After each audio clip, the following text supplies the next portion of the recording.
अस्सलाम वालेकुम, कैसे हैं आप सब। इसराइल ने जो पेजर अटैक किया था ईरान के ऊपर, जिसमें ईरान के काफ़ी सारे मिलिट्री के पर्सन शहीद हो गए थे, तो उसको हमने टोटली दो पार्ट्स में डिवाइड किया है। जो पहला पार्ट था उसमें हमने डिस्कस किया था कि इन्होंने प्लानिंग किस तरह से की है, ठीक है। आज का जो पार्ट है इसमें हम इस प्लानिंग को एग्जीक्यूट किस तरह से किया है और आपको यहाँ से पता चलेगा कि इसराइल कितना शार्प माइंडेड है। हमने बात की थी लास्ट वीडियो में BAC कंसल्टिंग कंपनी के बारे में। उसके अलावा भी इसराइल की दो और शेल कंपनीज थी, इसके बारे में अभी तक कोई भी इंफॉर्मेशन सामने नहीं आई, लेकिन कहा यह जा रहा है कि वही दो कंपनीज मास्टर प्लान का पार्ट थी। इसराइल ने जब ये फर्जी कंपनीज बना ली थी, लेकिन इन्होंने इसके बाद जो क्लाइंट्स हैं वो जर्मन बनाना स्टार्ट कर दिए। पूरे एरिया के अंदर बल्क में पेजर्स सप्लाई करने का काम शुरू कर दिया। ये जो पेजर्स थे इनकी मैन्युफैक्चरिंग ये लोग यहीं पे कर रहे थे या फिर कहीं से लेके आ रहे थे, ये चीज़ अभी तक क्लियर नहीं हुई। ये सारी बातें जो मैं आपको बता रहा हूँ ये न्यूयॉर्क टाइम्स में शेरा फ्रैंकल, साद और रोनिंग ने 3 सितंबर को एक रिपोर्ट पब्लिश की थी, उसके बेसिस पे बता रहा हूँ। अभी इन सारी रिपोर्ट्स के बारे में डिस्कशन चल रहा है और इन सब के जितने भी लिंक्स हैं वो सारे आपको नीचे डिस्क्रिप्शन में मिल जाएंगे। ये सारी कंपनीज बनाने के बाद इन्होंने ये दिखाया था कि ये European institute of technology and innovation के कोऑर्डिनेटर हैं, जो यूरोपियन कमीशन के लिए बल्गेरिया, एस्टोनिया, हंगरी और माल्टा ऐसी कंपनीज में अपना बिजनेस करते हैं। ये सारी चीज़ें करते हुए इसराइल को एक चीज़ क्लियर थी कि वो जितनी मर्जी बड़ी कंपनीज बना ले, जितने मर्जी मुल्कों में बना ले, लेकिन इसराइल कभी भी ऑर्डर इनको पेजर्स का जो ऑर्डर है वो नहीं देगा, क्योंकि ये सारी कंपनीज नहीं थी। इसी चीज़ से निपटने के लिए ये लोग ट्राई करते हैं गोल्ड अपोलो, जो कि पेजर्स बनाने वाली कंपनी ताइवान में है, उसके टच में आने के लिए। तो इनका मानना था कि ये जो गोल्ड अपोलो है ये हिजबुल्लाह का ट्रस्टेड है और हिजबुल्लाह ने गोल्ड अपोलो से पहले भी पेजर्स मंगवाए हुए हैं। तो इसराइल इसका क्या हल निकालता है कि ये बुडापेस्ट के बिजनेसमैन बन के ताइवान जाते हैं और जो गोल्ड अपोलो कंपनी है इसके टॉप ऑफिशियल्स के साथ एक मीटिंग फिक्स कर लेते हैं। मल्टीपल डिस्कशंस होते हैं वहाँ पे और उसके बाद ये जो इसराइल है इसके जो एजेंट्स हैं ये गोल्ड अपोलो को एग्री कर लेते हैं, एग्रीमेंट कर लेते हैं। और उस एग्रीमेंट में ये था कि ये जो इसराइल की BAC कंसल्टिंग कंपनी है ये गोल्ड अपोलो का उसके नाम पे मैन्युफैक्चरिंग कर सकती है। तो ये था कि ये जो इजरायली कंपनी है BAC कंसल्टेंट वो अपने जो पेजर्स है वो सारा कुछ खुद मैन्युफैक्चर करेगी, सिर्फ नाम और ब्रांडिंग गोल्ड अपोलो की करेगी। इसमें गोल्ड अपोलो को कोई भी आइडिया नहीं था कि जो BAC कंसल्टिंग है ये इसराइल की कंपनी और इसराइल ने इसको बनाया और उसके पीछे उसका क्या मकसद है। जो पूरा एग्रीमेंट था इसमें ये डिसाइड हुआ था कि ये जितने भी पेजर्स बिकेंगे, जितनी भी सेल होगी, उसमें से कुछ शेयर्स प्रॉफिट का जो है गोल्ड अपोलो को दिया जाएगा, जो कि BAC कंसल्टिंग देगी, और साथ में कुछ साइनिंग बोनस वगैरह की डील हुई थी तो ये भी दिए जाएंगे। और ये डील बहुत बढ़िया थी, तो गोल्ड अपोलो जो है ये मना नहीं कर पाता और इस एग्रीमेंट को साइन कर देता है। गोल्ड अपोलो को पता तो था नहीं कि उसके साथ हो क्या रहा है। उसने यही सोचा कि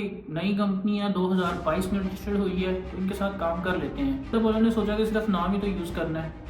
गोल्ड अपोलो को ज़रा भी आइडिया नहीं था कि आगे क्या क्या होने वाला है उनके एग्रीमेंट साइन करने के बाद। जैसे ये एग्रीमेंट साइन होता है तो जो इसराइल के पेजर्स थे वो बन गए गोल्ड अपोलो के पेजर्स, और यही इसराइल चाहता था। जितनी भी चीज़ें मैं आपको बता रहा हूँ ये गोल्ड अपोलो जो कंपनी है उसने अपनी लीगल जो उसका बयानिया था उसमें ये बताया कि हमने तो सिर्फ इनको अपने ब्रांडिंग और नाम दिया है, बाकी हमारा ऐसे कोई भी लेना देना नहीं है, हम किसी भी चीज़ पर जिम्मेदार नहीं है। इनकी जो मैन्युफैक्चरिंग वगैरह थी वो भी BAC कंसल्टिंग खुद करती थी। इसने पेजर्स वगैरह बनाने शुरू किए और मल्टीपल टाइम अपने जो क्लाइंट्स थे उनको पेजर्स वगैरह सप्लाई करना शुरू कर दिए। लेकिन असल में इनको जिस चीज़ का इंतज़ार था वो हिजबुल्लाह था और उसके बड़े ऑर्डर का था। कोशिश यही थी कि किसी भी तरह से ये जो इनके बनाए हुए पेजर्स हैं जिसके ऊपर गोल्ड अपोलो का लोगो बना हुआ है, इनको किसी तरह से हिजबुल्लाह को बेचा जाए। मैंने पहले भी गोल्ड अपोलो के बहुत सारे पेजर्स खरीदे थे, लेकिन ये जो BAC कंसल्टिंग के पेजर्स थे जिन पे गोल्ड अपोलो की ब्रांडिंग और नाम था, ये उनको बेचना बड़ा ही मुश्किल टास्क था। इसराइल क्या करता है कि इसराइल के बहुत सारे स्पाइज और एजेंट्स थे जो लिबनान में और बाकी हमास में हिजबुल्लाह के बीच छुप के रहते थे और या उनके ग्रुप्स में रहते थे। उनको ये टास्क दिया गया कि ये जो पेजर्स है ना ये आप लोग इनको बेचो, हिजबुल्लाह में जितने भी लोग हैं इनको बेचो, या ये पेजर्स यहाँ किसी तरह से लेके आओ। यहाँ पे मसला ये था कि हिजबुल्लाह जो है डायरेक्टली पेजर्स किसी से भी नहीं लेता, वो बीच में काफ़ी सारे कनेक्शंस या लोग या कंपनी ऐड करता है और उनके थ्रू अपनी ट्रांजैक्शंस करता है। तो सबसे हैरान करने वाली बात ये है कि इजराइल ने किस तरह से हिजबुल्लाह को बनाया या क्या ट्रिक्स लगाई या क्या प्लान बनाया कि वो BAC कंसल्टिंग के ही पेजर्स ले। उसके पीछे क्या प्लान्स थे, किस तरह से ये चीज़ें हुई, अभी तक किसी को भी नहीं पता। जितनी भी चीज़ें हैं इसकी तो खैर इन्वेस्टिगेशन चल रही है, लेकिन कैसे भी करके इजराइल ने ये कामयाबी हासिल कर ली और हिजबुल्लाह को अपना क्लाइंट बना लिया। As per sky news, Hezbollah ने 5000 पेजेस का जो ऑर्डर है ये BAC कंसल्टिंग को दे दिया। पहली लॉट में 3000 पेजेस आए और दूसरी लॉट में 2000 पेजेस आए। पहली लॉट में 3000 पेजेस जाने थे और दूसरी लॉट में 2000 पेजेस। पूरे प्रोसेस से ये समझ आ रहा है कि ये जो दूसरी शेल कंपनीज थी ना, उनका सबसे बड़ा हाथ था ये ऑर्डर प्लेस करवाने में। ये BAC कंसल्टिंग हिजबुल्लाह को पेजेस देने का प्लान कर रही थी। उसी टाइम पे एक चीज और हुई थी। BAC कंसल्टिंग है, इसने ताइवान की जो कंपनी है उसके साथ जो एग्रीमेंट किया था गोल्ड अपोलो, इसको रीपे करना था, पे करने थे। तो जब पे करना स्टार्ट किया BAC कंसल्टिंग ने गोल्ड अपोलो को, उसमें जो ताइवान की गवर्नमेंट थी उनको कुछ अनयूजुअल एक्टिविटी दिखी जिससे वो अलर्ट में आ गए। जो इनके फाइनेंस मिनिस्टर थे, इन्होंने ये चीज़ नोट की कि ये जो गोल्ड अपोलो है इनकी जो पेमेंट है वो मिडिल ईस्ट से राउट होके आ रही है। इसी वजह से ताइवान के जो लोकल बैंक्स थे उन्होंने BAC कंसल्टिंग की जो पेमेंट थी वो गोल्ड पे भी डाल दी थी। और इस चीज़ को लेके इन्वेस्टिगेशन भी स्टार्ट हो गई थी, लेकिन जब तक इन्वेस्टिगेशन कंप्लीट होती इजराइल अपना काम कर चुका था। ये चीज़ गोल्ड अपोलो के जो फाउंडर हासून चिंग ने भी कंफर्म की। ये जो पेमेंट वाली बात है, ये गोल्ड अपोलो के फाउंडर हासू चिंग ने भी पेमेंट अनयूजुअल तरीके से मिडल ईस्ट से आ रही थी। इसके साथ साथ ये पूरी गेम जब सामने आई तो पता चला कि इसराइल ने ये जो 1.6 मिलियन यूरोस इसराइल ने पहले बल्गेरिया मंगवाए और बल्गेरिया से हंगरी पहुंचाए। तो ये जो सारे ऑर्डर्स प्लेस किए थे हिजबुल्लाह ने, जो इसमें शॉन मोर हाउस थे ब्रिटिश आर्मी के बॉम्ब डिफ्यूजल ऑफिसर, उनकी ये थ्योरी है। एक नॉर्मल पेजर में 2 बैटरीज लगी होती हैं जो उसको पावर देती हैं। ये यहाँ पे स्पीकर लगा होता है जो इनकमिंग बीप अलर्ट्स जो हैं वो सुनाता है। यहाँ पे वाइब्रेटर लगा होता है कि इनके साइलेंट मोड में हो तो नोटिफिकेशन का पता चल जाए। रेडियो एंटीना जो कि सिग्नल रिसीव करता है। ये माइक्रो प्रोसेसर जो सिग्नल को कन्वर्ट करके मैसेज रीडेबल बनाते हैं। कहना है कि ये 2 जो बैटरीज होती हैं इनमें से किसी एक बैटरी को रिप्लेस करके और उसकी जगह पे एक्सप्लोजिव बढ़ दिया गया हो, इसको एक चिप के साथ जोड़ दिया। हमारी अल्कलाइन ए जो बैटरी होती है उसका वेट 23 ग्राम होता है। इन पेजेस में से जो बैटरी मिली उसमें एक बैटरी का जो वेट था वो 20 ग्राम के आसपास था। तो इनको लेके ये बोला जा रहा है कि शायद इन बैटरीज में एक्सप्लोजिव रखा गया हो। उसमें PETN नाम का एक खास एक्सप्लोजिव रखा गया है, बहुत ही कम अमाउंट में बहुत बड़ा ब्लास्ट करता है।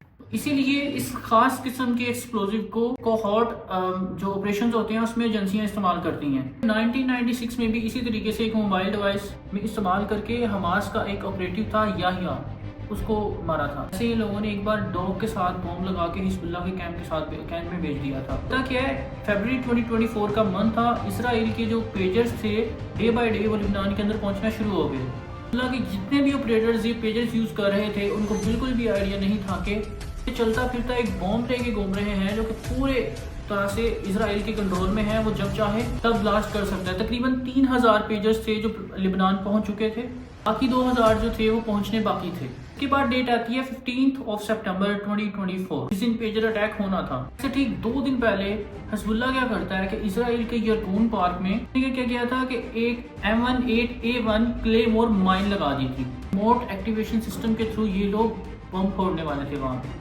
जैसे तैसे भी करके इसराइल की जो इंटरनल इंटेलिजेंस जिसको ये लोग शब्बा बोलते हैं उनके पास इसका इंटेल आ जाता है। ये लोग इस ब्लास्ट को रोक देते हैं। ये जो अटैक था ये तो रुक गया था, लेकिन इसराइल बहुत गुस्से में था कि हिजबुल्लाह जो है इसका कुछ ना कुछ करना पड़ेगा। इस इंसिडेंट के 2 दिन बाद यानी कि 17 सितंबर 2024 ये अटैक होने से पहले इसराइल के जो टॉप ऑफिशियल्स हैं ये 2 घंटे पहले एक इम्पोर्टेंट मीटिंग करते हैं। इसराइल की सिक्योरिटी कैबिनेट एक लंबी डिस्कशन करती है हिजबुल्लाह के बारे में और बाकी जो डिस्कशन हुई वो किसी को नहीं पता। उसके बाद इसराइल ने एक ऐलान किया कि जो नॉर्दर्न इसराइली जो अपना घर छोड़ के चले गए थे अब टाइम आ गया उनको वापस लेके आने का। उसके बाद प्रेस कॉन्फ्रेंस में नेतन्याहू ने कहा कि हिजबुल्लाह के केस को लेके हमें इसराइल के नॉर्दर्न जो एरियाज हैं उनमें कुछ फंडामेंटल्स चेंज करने होंगे, तभी जो इसराइली हैं ये अपने घर आ पाएंगे। को लग रहा था कि ये मीटिंग एक नॉर्मल मीटिंग है, लेकिन कहा जा रहा है कि ये जो मीटिंग थी ये किसी पेजर अटैक से रिलेटेड थी। CNN ने एक रिपोर्ट इशू की जिसमें उसने ये बताया कि ये जो पेजर अटैक इसराइल करवाने वाला है लिबनान में, इसके बारे में US को उसने पहले ही बता दिया था। इसको कॉन्फिडेंस में लेने के बाद ही ये पेजर अटैक किया। लेकिन बाद में इस चीज़ को लेके बहुत ज़्यादा जब हल्ला हुआ तो यूएस के secretary of state Antony Blinken का जो बयान सामने आया, उन्होंने इसमें कहा कि हमारा इससे कोई लेना देना और तल्लुक नहीं है। मीटिंग खत्म हुई थी, उसके बाद एक चीज़ और होती है कि ये जो इंटरनल इंटेलिजेंस यूनिट शिमबैट थी, उन्होंने एक चीज़ बोली कि हिजबुल्लाह ने एक एक्सप्लोजिव डिवाइस में इसमें भरकर फॉर्मर इजरायली ऑफिसर को मारने की कोशिश की, तो हमने रोक दिया। और ये सारी चीज़ें ये जो पेजर अटैक है ये होने से कुछ घंटे पहले बैक टू बैक हो रही थी। के सेम डे यानी कि 17 सितंबर 2024 को टाइम होता है 3:30। लेबनान के अंदर जितने भी हिजबुल्लाह के मेंबर्स थे उनको बैक टू बैक एक मैसेज आता है। हिजबुल्लाह की जितनी भी लीडरशिप थी, जब ये कोई मैसेज करती थी तो पहले अरबिक में कुछ लिखा आता था, पैटर्न से आता था। तो जब ये वाला मैसेज आया तो सबको यही लगा कि उनके जो लीडर हैं ये उन्होंने मैसेज किया। इसकी वजह से जो भी पेजर्स साइलेंट पे थे वो वाइब्रेट होना शुरू हो गए, और जो लोग अपने पेजर्स के पास नहीं थे वो मैसेज सुनने की वजह से पेजर के पास आ गए। जैसे मैसेज आता है ये पेजर वाइब्रेट और रिंग करना शुरू कर देता है, और उसके थोड़ी देर बाद ही बैक टू बैक पेजर्स फटना शुरू कर देते हैं। हजारों पेजर्स, हजारों की तादाद में शॉप, बस स्टैंड, एयरपोर्ट, हर जगह पे फटना शुरू हो जाते हैं। हिजबुल्लाह के मेंबर्स के पास जो आसपास आम जनता थी वो भी बहुत ज्यादा जख्मी हो गई। सबसे ज्यादा लोग फातिमा के इंसिडेंट को लेके गुस्सा हो गए। 9 साल की फातिमा जैसे ही पेजर उठाया अपने वालिद के पास लेके जाने लगी और वो उसके हाथ में ही फट गया और उसकी जान चली गई। इसको लेके अवाम बहुत ज़्यादा गुस्सा हुई। पूरे लेबनान के अंदर जो हॉस्पिटल्स थे वो भरना शुरू हो गए। डॉक्टर की जो लीव थी वो सारी की सारी कैंसिल कर दी गई थी। डॉक्टर्स की जो लेबनान में लोग टीवी, लैपटॉप, हर चीज़ की बैटरी, मोबाइलों की बैटरी निकालने लगे और फेंकने लगे। में एयरपोर्ट के अंदर भी क्योस शुरू हो गया कि कहीं जहाज के अंदर ही बम ना फट जाए। एयरपोर्ट भी लोग अपने मोबाइलों की, पेजर्स की बैटरी निकाल के फेंकने लगे। हजार लोग जख्मी हो गए और 40 लोगों की जान चली गई। नेक्स्ट डे 18 सितंबर 2024 को क्या होता है, लोग जो मर गए थे उनके जनाजे लेके जा रहे थे, आसपास वॉकी टॉकी थे, तो पता चला वॉकी टॉकी भी फटना स्टार्ट हो गए हैं। तो कुछ टाइम बाद कुछ घरों के ऊपर जो सोलर पैनल्स लग रहे हुए थे वो भी फटना स्टार्ट हो गए। तो बहुत ज्यादा डर गए और परेशान होने लगे कि अब दोबारा कौन सी चीज फटेगी, टीवी, फ्रिज। लोग अपने घरों से निकल आए और दूर चले गए। सबसे ज्यादा हैरानगी तब हुई जब मुज्तबा एमानी जो कि लेबनान में थे, ईरान के इन्वेस्टर, के पास से भी पेजर निकल जाता है और वो भी इंजर्ड हो जाते हैं। वॉकी टॉकी फटना स्टार्ट हुआ तो पता चला कि ये आईकॉम कंपनी के CF24 मॉडल है जो कि जापान की कंपनी बनाती है। ऐसे ये खबर बाहर आती है तो जापान की कंपनी से भी बयान आ गया कि ये जो मॉडल हैं ये 2014 में ही हमने बनाने बंद कर दिए थे। तो ये कैसे फट रहे हैं इसका हमें भी कोई आइडिया नहीं। जैसे ही इंसिडेंट होता है इसको लेके हर किसी की अलग अलग थ्योरी आने लगी, और हैरानी वाली बात थी कि रेडियो बेस्ड टेक्नोलॉजी को दूर से बैठ के कैसे ट्रिगर किया गया। लेकिन बात जिस थ्योरी की हो रही है उसमें ये कहा गया है कि दूर से बैठे किसी एक मैसेज के जरिए इनकी मेमोरी फुल की गई हो रही है। जिस थ्योरी की उसमें ये कहा गया है कि दूर से बैठे बैठे ही इन पेजर्स में एक मैसेज सेंड किया गया है जिससे इनकी मेमोरी फुल हो गई है, और इनके अंदर ऐसी प्रोग्रामिंग की गई थी कि जैसी मेमोरी फुल होगी ये पेजर्स हीट करना शुरू करेंगे, इनके बैटरीज हीट करना शुरू करेंगी और उससे इनके अंदर जो रखा एक्सक्लूसिव है वो फट जाएगा। ये थ्योरी बताई गई, लेकिन एक्चुअल में हुआ क्या ये पता करना बहुत मुश्किल। कोई भी कंपनी या कंट्री ये एक्सेप्ट नहीं करेगी कि उसने हिजबुल्लाह को जानबूझ के ये पेजर्स दिए। हिजबुल्लाह को मल्टीपल कंट्रीज पहले से ही एक दहशतगर्द ग्रुप करार दे चुकी हैं। कंपनी है या वो जो कंट्री है अगर वो ये एक्सेप्ट करती है कि हमने हिजबुल्लाह को पेजर्स दिए हैं तो उसके लिए बहुत सारी मुश्किलात हो सकती हैं। हिजबुल्लाह भी कभी ये डिस्क्लोज नहीं करेगा कि ये जो पेजर्स थे उसने कहाँ से मंगवाए थे, किसके जरिए आए थे, जितनी भी इसकी इन्फॉर्मेशन है। अब इजराइल की तो इजराइल में इस पेजर अटैक के बारे में किसी भी चीज़ पे बोलने के लिए इनकार कर दिया है। इनके इजराइल के डिफेंस मिनिस्टर ने सिर्फ एक क्लियर इंडिकेशन दिया है। इन्होंने कहा है कि वॉर का एक नया पीरियड शुरू हो रहा है, हम उसी चीज़ को अडॉप्ट कर रहे हैं। ये जो सारा कुछ चल रहा है इसको देख के एक चीज़ तो क्लियर होगी है कि आने वाले टाइम में एक प्रॉपर जंग होगी हिजबुल्लाह और इजराइल के बीच में। यहाँ तक कि इजराइल ने ये भी इंडिकेशन दी है कि नॉर्दर्न एरियाज के जो इजराइली सिटीजन हैं उनको घर महफूज उनका घर करने के लिए, उनको घर पहुँचाने के लिए ग्राउंड इन्वेजन भी हो सकता है लेबनान के ऊपर। अब देखते हैं इसके बाद होगा क्या। अगर इसमें कोई मजीद इंपॉर्टेंट चीज़ हुई तो मैं इस पर एक और वीडियो बना दूंगा।